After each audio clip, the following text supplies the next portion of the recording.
Society वालों ने किया प्रेमानंद महाराज का विरोध। उस सोसाइटी वालों का ही दुकानदारों ने किया बहिष्कार। एनआरआई ग्रीन सोसाइटी वालों को सामान देने से किया इनकार।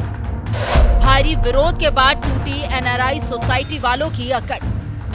सोसाइटी के अध्यक्ष ने खुद प्रेमानंद महाराज से मांगी माफी। वृंदावन के संत प्रेमानंद महाराज को भला कौन नहीं जानता, जिनके विचारों को लोग बड़े मन से सुनते हैं, जिनके दर्शन पाने के लिए लोग आधी आधी रात को वृंदावन की सड़कों पर इंतजार करते हैं। ऐसे प्रेमानंद महाराज का भला कौन विरोध कर सकता है। मगर दुर्भाग्य की बात यह है कि जिस वृंदावन की गलियों में वो परिक्रमा किया करते थे, उस वृंदावन में ही प्रेमानंद महाराज को विरोध का सामना करना पड़ा।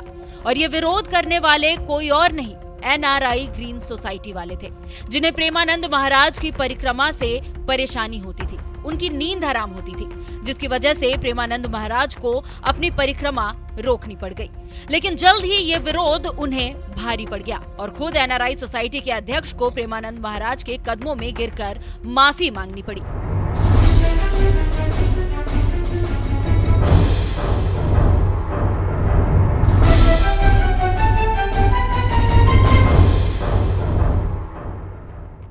दरअसल प्रेमानंद महाराज छट्टीकरा रोड पर स्थित अपने श्री कृष्ण शरणम आवास से ही राधा केली कुंज वृंदावन तक पदयात्रा किया करते थे, जहां उनके दर्शन के लिए भारी संख्या में श्रद्धालु की भीड़ उमड़ा करती थी।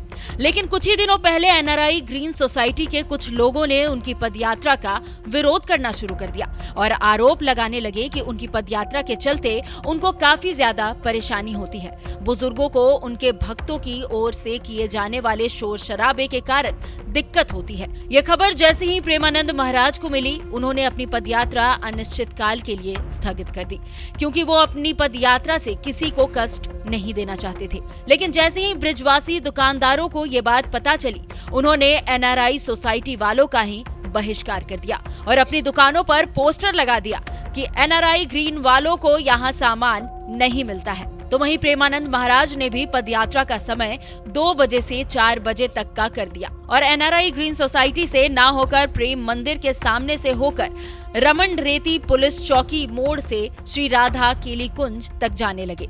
ब्रिजवासी के भारी विरोध के बाद लगता है कि सोसाइटी वालों की अकड़ टूट गई है और सोसाइटी के अध्यक्ष सीधे प्रेमानंद महाराज के शरण में पहुंच गए और उनसे माफी मांग ली और कहने लगे, कुछ यूट्यूबर के बहकावे में आकर लोगों ने बयान दे दिया था, उन लोगों को भी इसका बहुत पछतावा है। महाराज जी, मैं आपको 12 से 14 साल से जानता हूँ।